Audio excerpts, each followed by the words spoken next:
केबाले की तलहटी में एक प्राचीन आश्रम था। वहां एक महान संत महात्मा अनंत वेद निवास करते थे। उनके पास दूर दूर से साधक और जिज्ञासु आते थे, कोई शांति की तलाश में, कोई ज्ञान की खोज में। एक दिन एक नवयुवक अर्जव उस आश्रम में पहुंचा। वो पढ़ा लिखा, बुद्धिमान, शास्त्रों का ज्ञाता था।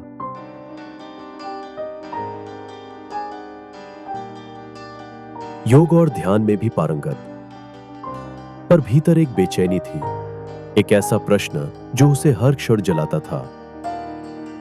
मैं कौन हूं? वो जानता था कि वो शरीर नहीं है, वो मन भी नहीं है, पर जब वो सब छोड़ देता तो कुछ बचता था। एक मौन उपस्थिति, वही उसकी खोज थी।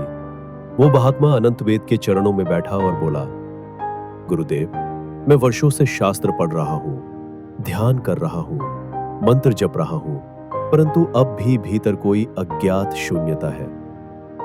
कृपया मुझे मेरे असली स्वरूप का बोध कराइए। महात्मा ने उसकी आंखों में देखा और मुस्कुरा दिया। अर्जव, जो जानना चाहता है वो जान सकता है, पर पहले उसे अपने जानने के भ्रम से मुक्त होना होगा। कल सुबह सूर्योदय से पहले तैयार रहना, हम एक यात्रा पर चलेंगे। अगली सुबह अंधेरे में ही अर्जव और महात्मा एक जंगल के मार्ग से चलते हुए एक प्राचीन पत्थर के द्वार पर पहुंचे। द्वार पर लिखा था, पहचान का द्वार, केवल वो प्रवेश पाए जो जानता हो वो कौन है। महात्मा बोले, इस दरवाजे के पार वही जा सकता है जो स्वयं की सच्ची पहचान जानता है। जाओ, प्रयास करो। अर्जव आत्मविश्वास से आगे बढ़ा, द्वार पर हाथ रखा, द्वार खुल गया। वो अंदर गया। वहां गहरा अंधकार था। तभी एक गूंजती हुई आवाज आई, तू कौन है? अर्जव बोला, मैं अर्जव हूं, एक ब्राह्मण, एक साधक, एक शिष्य। आवाज ने कहा, ये सब नाम है, भूमिका है, तू कौन है? अर्जव ने कहा, मैं आत्मा हूं, चैतन्य हूं। आवाज फिर आई, क्या ये तेरी अनुभूति है या तेरा ज्ञान? अर्जव मौन हो गया। भीतर हलचल मच गई। उसने जो भी कहा वो शास्त्रों से था। वो जानता था, पर जी नहीं पाया था। उसे अचानक लगा जैसे उसे किसी ने बाहर फेंक दिया हो। वो द्वार के बाहर गिर पड़ा। महात्मा बोले, पहचान जब तक शब्दों पर आधारित हो तब तक भ्रम है, जब तक तू जानने की कोशिश में है तब तक तू बाहर है। अब वे एक और द्वार पर पहुंचे। इस बार द्वार पर लिखा था, अहंकार का द्वार, झुकने से ही खुलेगा। अर्जव ने देखा, द्वार बंद था। उसने जोर लगाया, खींचा, धक्का दिया, पर वो हिला भी नहीं। उसने चिल्लाया, मैं अर्जव हूं, मुझे अधिकार है, मैं गुरु का शिष्य हूं, मुझे जाने दो।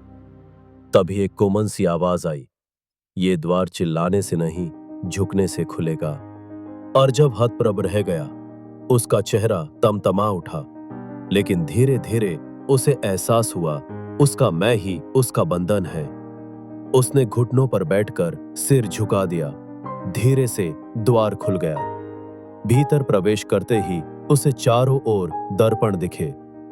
हर दर्पण में उसका मैं दिखाई दे रहा था। एक अहंकार जो गुरु बनना चाहता था, जो श्रेष्ठ कहलाना चाहता था, जो ज्ञान का स्वामी बनना चाहता था। हर दर्पण में उसका एक झूठा चेहरा था। वो कांप गया, क्या मैं इतना बंधा हूं इन छवियों से? महात्मा भीतर पहुंचे और बोले, जिसे स्वयं पर गर्व है वो कभी स्वयं को नहीं जान सकता, वो केवल अपनी परछाइयां जानता है। अब वे एक अंतिम द्वार पर पहुंचे। सीमित नहीं, अनंत आकाश के जैसा विस्तृत द्वार। उस पर कुछ नहीं लिखा था। महात्मा बोले, अब ये द्वार तुम स्वयं पार करोगे, मैं तुम्हारे साथ नहीं जा सकता। यहां से यात्रा अकेले की जाती है, मौन में। तुम 5 दिन इस गुफा में रहोगे। कोई पुस्तक, कोई मंत्र, कोई गुरु नहीं, बस मौन और तुम्हारा मन, वही तुम्हारा शिक्षक होगा, वही तुम्हारी परीक्षा भी। अर्जव भीतर गया। पहला दिन। अर्जव ध्यान मुद्रा में बैठा। पहले 1 घंटा सहज था, फिर विचार आने लगे। क्या मैं यहां समय बर्बाद कर रहा हूं? बाहर दुनिया चल रही है, क्या कोई मुझे याद कर रहा होगा? दूसरा दिन। विचारों का कोलाहल तेज हो गया। पुरानी बातें, अपमान, भय, इच्छा, सब ने मानो दिमाग पर हमला बोल दिया। तीसरा दिन। वो रो पड़ा। उसे समझ नहीं आ रहा था ये सब कहां से आ रहा है। फिर एक क्षण में एक विचार उठा, मैं इन विचारों को देख पा रहा हूं, तो क्या मैं ये नहीं हूं? वो एकाएक शांत हो गया। चौथा दिन। मौन गहरा हो गया। विचार आते वो उन्हें देखता जैसे कोई फिल्म देख रहा हो। पांचवा दिन। अब कोई विचार नहीं था, बस मौन था। और उस मौन में उसे कुछ अनुभव हुआ, एक उपस्थिति जो कभी नहीं जाती, जो साक्षी है। वो कुछ नहीं थी, पर सब कुछ थी। उसे लगा जैसे वो पहली बार जागा हो। जब अर्जब बाहर आया, उसका चेहरा तेज से चमक रहा था। वह चल नहीं रहा था, मानो तैर रहा था मौन में। महात्मा ने पूछा, अब बता, तू कौन है? मैं वह नहीं हूं जिसे मैं जानता था। मैं कोई नाम, विचार, स्मृति, भावना नहीं हूं।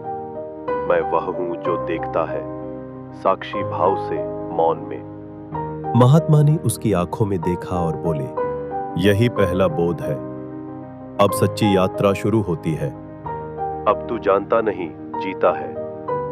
इस कथा का मर्म यही है, जब तक हम शब्दों से पहचान बनाए रखते हैं, हम सच्चे स्वयं से दूर रहते हैं। अहंकार ज्ञान का शत्रु है और मौन ही मार्ग है। मैं कौन हूं, यह प्रश्न ही बोध का बीज है, पर उत्तर केवल मौन में मिलता है, भीतर की यात्रा में। Not by logic but by witnessing.